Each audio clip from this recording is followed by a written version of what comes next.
Good morning, all of you. Diploma third sem mechanical subject SM.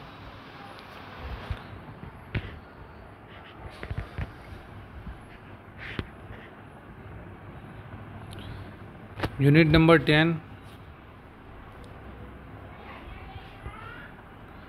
પહેલો છે આઇઝોડ impact test અને 4P test એ બંનેનો differentiate. તો આઇઝોડ impact test જે છે એમાં નમૂના કે કેન્ટિલીવર બીમ તરીકે ટેસ્ટ કરવામાં આવે છે. ઓકે,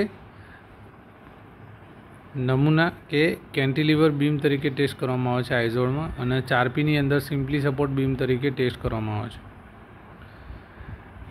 જે નમૂનો જે લેવામાં આવશે એનું માપ આપેલું છે આઇઝોડમાં 75/10/10. ઓકે, જ્યારે આ 4Pની અંદર 55/10/10. આઇઝોડની અંદર વી નોચ છે જે 2 mm ઊંડી હોય છે અને 45 ડિગ્રી એનો એંગલ હોય છે. 4Pની અંદર યુ નોચ હોય છે 2 mm પહોળી અને 5 mm ઊંડી. તો બંનેમાં ખાસ ધ્યાન રાખજો, આમાં વી નોચ હોય છે અને આમાં યુ નોચ હોય છે. વી નોચ હોવાના કારણે જે નોચ જે છે એ નોચની બાજુથી લોડ લાગે છે, અને યુ નોચ જે છે એને વિરુદ્ધ બાજુથી લોડ લાગે છે. ડક્ટિલિટી બ્રિટલનેસનો ડિફરન્સ જોઈશું. ડક્ટિલિટી એટલે કે મટીરિયલને ખેંચીને વાર તમે બનાવી શકો છો, એને ડક્ટિલિટી કહેવામાં આવે છે. બ્રિટલનેસ એટલે કે કોઈપણ મટીરિયલ પર ભાર આપતા કોઈપણ જાતનો વિકાર પેદા થયા વગર તૂટી જશે. ઓકે, તો એને બ્રિટલનેસ કહેવામાં આવશે. ડક્ટિલિટીની વાત કરીએ તો ડક્ટાઇલ મટીરિયલ જે છે એ ટેન્સાઇલ ટેસ્ટ જે છે એ દરમિયાન બહુ મોટા પાયે ડિફોર્મેશન થશે, વિરૂપણ થશે. જ્યારે બ્રિટલ મટીરિયલની વાત કરીએ તો એમાં ટેન્સાઇલ ટેસ્ટ દરમિયાન બહુ ઓછા પ્રમાણમાં ડિફોર્મેશન થશે. ઓકે, ડક્ટાઇલ મટીરિયલ જે છે એમાં steel, copper, wrought iron, aluminium alloy એ બધા ડક્ટાઇલ મટીરિયલ છે. જ્યારે બ્રિટલમાં સિરામિક, પ્લાસ્ટિક, કાચ, ઓકે, કાસ્ટ આયર્ન એ બધા બ્રિટલ મટીરિયલ છે. હવે એન્જિનિયરિંગ મટીરિયલનું ક્લાસિફિકેશન જોઈએ તો એન્જિનિયરિંગ મટીરિયલનું ક્લાસિફિકેશન બેઝિકલી 3 રીતે થાય છે: ધાતુઓ, અધાતુઓ અને મેટેલોઇડ. એનું ડિટેલમાં આપણે વર્ગીકરણ જોઈએ. ધાતુઓની અંદર લોહ ધાતુ, અલોહ ધાતુ. લોહ ધાતુમાં કાસ્ટ આયર્ન, સ્ટીલ અને શોર્ટ આયર્ન, બરાબર છે, રોટ આયર્ન. કાસ્ટ આયર્ન જે છે એની અંદર grey cast iron, alloy cast iron, SG cast iron, malleable cast iron. સ્ટીલની અંદર structural steel, carbon steel, cast steel, alloy steel, wrought iron. Alloy ધાતુમાં કોપર, ઝિંક, એલ્યુમિનિયમ, ટીન, સોનું ચાંદી, નિકલ. અધાતુની વાત કરીએ તો અધાતુની અંદર પ્લાસ્ટિક, સિરામિક અને અન્ય. પ્લાસ્ટિકમાં થર્મોપ્લાસ્ટિક અને થર્મોસેટિંગ. થર્મોપ્લાસ્ટિકમાં જોઈએ તો પોલીપ્રોપેલિન, પોલોઇથિલિન, ગ્લાયકોન, પીવીસી. પીવીસી જે છે થર્મોપ્લાસ્ટિકમાં આવશે. થર્મોસેટિંગની વાત કરીએ તો Bakelite, phenol formaldehyde. Okay, ceramic અન્યમાં કાચ, રબર, લાકડું જે અધાતુઓ છે. અને મેટલોઇડની અંદર બોરોન, સિલિકોન, ઓર્સેનિક અને એન્ટિમની. હવે જે અગાઉ આપણે આઇઝોડ ઇમ્પેક્ટ અને 4P ઇમ્પેક્ટ ટેસ્ટનો ડિફરન્સ જોયો તો એ આપણે સમજીએ કે શું છે.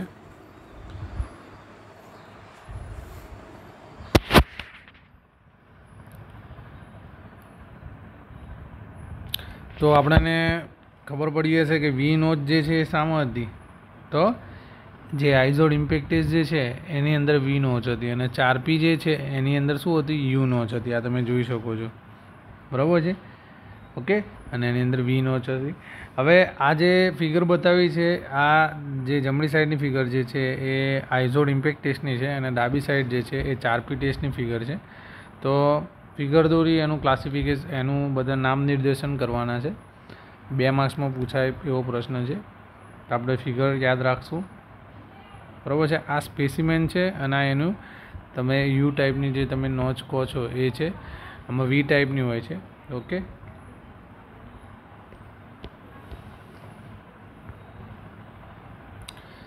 બ્રિનેલ હાર્ડનેસ ટેસ્ટ જે છે એ સામાન્ય રીતે એની BHN એટલે કે હાર્ડનેસ નંબર જે છે એ 450 કરતાં ઓછી હોય એના માટે વપરાશે, બરાબર છે. એના કરતાં ઓછી હશે એના માટે વપરાશે. એનું જે BHN જે છે એનું ફોર્મ્યુલા પણ છે કે P/πD/2 × D - D² - D². BHN એટલે બ્રિનેલ હાર્ડનેસ નંબર છે. P ફોર સ્પેસિમેન પર લાગતો ભાર છે, D ફોર બોલનો વ્યાસ છે, D ફોર ઇન્ડેક્ટેશનનો વ્યાસ છે. સ્પેસિમેન પર બોલના બહારના વ્યાસ જેટલી છાપ બને તેને ઇન્ડેન્ટેશન કહેવાય છે. CIMS માટે 30 અને 160થી વધારે BHN વેલ્યુ. કોપર એલ્યુમિનિયમ 60થી 160, એલ્યુમિનિયમમાં 20થી 60. ટેબલમાં આપ્યા પ્રમાણે P/D² ને અનુરૂપ તત્કાલ ભાર આપવા માટે D ફોર બોલનો વ્યાસ P/D² 30 અને P ફોર 30 × 10⁻², 3000 કિલોગ્રામ. આ એક સ્પેસિમેન બતાવેલો છે, સ્ટીલ બોલ છે જેનો ડાયામીટર 10 mm લીધેલો છે. ઓકે, તો આ પ્રકારનું આઇડેન્ટિટેશન તમે જોઈ શકો છો. સ્પેસિમેન જે છે એને આકૃતિમાં બતાવ્યા પ્રમાણે P કિલોગ્રામ તત્કાલ ભાર આપીને 10 સેકન્ડ સુધી રાખવામાં આવે છે. ઓકે, સાથે બોલનો શેપ જે છે એ પ્રમાણે આકૃતિ પર આ તમે જોઈ શકો છો, એ સપાટી પર પડી જશે. ડી માપી BHNના સૂત્રનો ઉપયોગ કરી BHN નંબર તમે મેળવી શકો છો. એલ્યુમિનિયમ અને તેની જે મિશ્ર ધાતુ જે છે એનો ઉપયોગ ટૂંકમાં, તો aluminium alloy is widely used in aeronautical industry because the high strength and weight ratio. એવું કહેવામાં આવે છે કે એલ્યુમિનિયમ એલોય જે છે એરોનોટિકલ ઇન્ડસ્ટ્રીની અંદર ખૂબ જ પ્રમાણમાં ઉપયોગી છે. કેમ ઉપયોગી છે એનું કારણ શું છે કે એની સ્ટ્રેન્થ જે છે ને એ હાઈ છે, બરાબર છે, અને વેઇટ રેશિયો જે છે ને એ એનો સારો છે, બરાબર છે. સ્ટ્રેન્થ જે છે એ હાઈ છે અને વેઇટ રેશિયો એના કારણે જ એ એરોનોટિકલ ઇન્ડસ્ટ્રીની અંદર ખૂબ જ ઉપયોગી છે. For automobile, for reducing the weight of vehicle then reduce the fuel consumption. આ પણ ખૂબ જ ઇમ્પોર્ટન્ટ છે ટોપિક કે ઓટોમોબાઈલમાં વેઇટ રિડક્શન. ઓકે, અને એના કારણે શું ફાયદો થશે? ફ્યુઅલ કન્ઝમ્પશન રિડ્યુસ થશે, બરાબર છે. તો એ પણ એક એડવાન્ટેજ છે, એવરેજ વધી જશે તમારા વ્હીકલની. પછી જે application as a electrical conductor including the overhead transmission line, તો એના માટે પણ છે કે એ ઇલેક્ટ્રિકલ કંડક્ટર ટ્રાન્સમિશન લાઇન જે છે એની અંદર એપ્લિકેબલ છે. ઓકે, એના માટે ઉપયોગી થશે. પછી જે મરીન ટ્રાન્સપોર્ટની અંદર થશે, surface transport use the rail coach of buses, તેમાં પણ ઉપયોગી છે. પછી જે aluminium is also used in making door, window like furniture in industry. Okay, પછી જે ઓલ્સો ઇન સપોર્ટિંગ ઇક્વિપમેન્ટ, એમાં પણ ઉપયોગી છે. હાઈ સ્ટ્રેન્થ અને વેઇટ રેશિયોના કારણે એલ્યુમિનિયમ જે છે એ મિશ્ર ધાતુ એરોનોટિકલમાં યુઝ થશે. આ ગુજરાતીમાં ટ્રાન્સલેટ કરેલું છે. આ ધાતુ વજનમાં હલકી હોવાને કારણે ઓટોમોબાઈલ સેક્ટરમાં ખૂબ જ વપરાશે. બળતણનો ઓછો ઉપયોગ કરવો પડશે. તમને બધાને ખબર છે બળતણ ઓછો વપરાશે, એવરેજ તમને વધારે મળશે, ઇકોનોમિકલ પડશે. ગરમીનું વધુ પ્રમાણમાં ટ્રાન્સફર કરી શકાતું હોવાના કારણે ઇલેક્ટ્રિકલ કંડક્ટરમાં વપરાશે. ઓકે, પાણી પર ચાલતા વાહનો, પછી પટ્ટા પર ચાલી શકે તેવા રેલવેના ડબ્બા, એ બધા માટે પણ ઉપયોગી છે, બસ માટે પણ ઉપયોગી છે. મોટી કંપની હશે એના દરવાજા, બારી બારણા, ફર્નિચર ને બધા માટે, રમતગમતના સાધન બનાવવા માટે. ઓકે, તો ઘણા બધા ઉપયોગ છે એલ્યુમિનિયમના.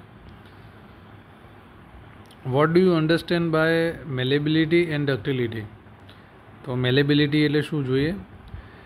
એક મટીરિયલનો એવો ગુણધર્મ છે કે જેની મદદથી મટીરિયલને ટીપી કે પાતળી શીટમાં કન્વર્ટ કરી શકાય, બરાબર છે. Malleability is convert into thin sheet. Okay, એમાં આવતા મટીરિયલ જેવા કે સોનું છે, ચાંદી છે, તાંબુ છે, એલ્યુમિનિયમ છે, ટીન છે, લીડ છે. ઓકે, એ બધા મટીરિયલ એની અંદર આવશે.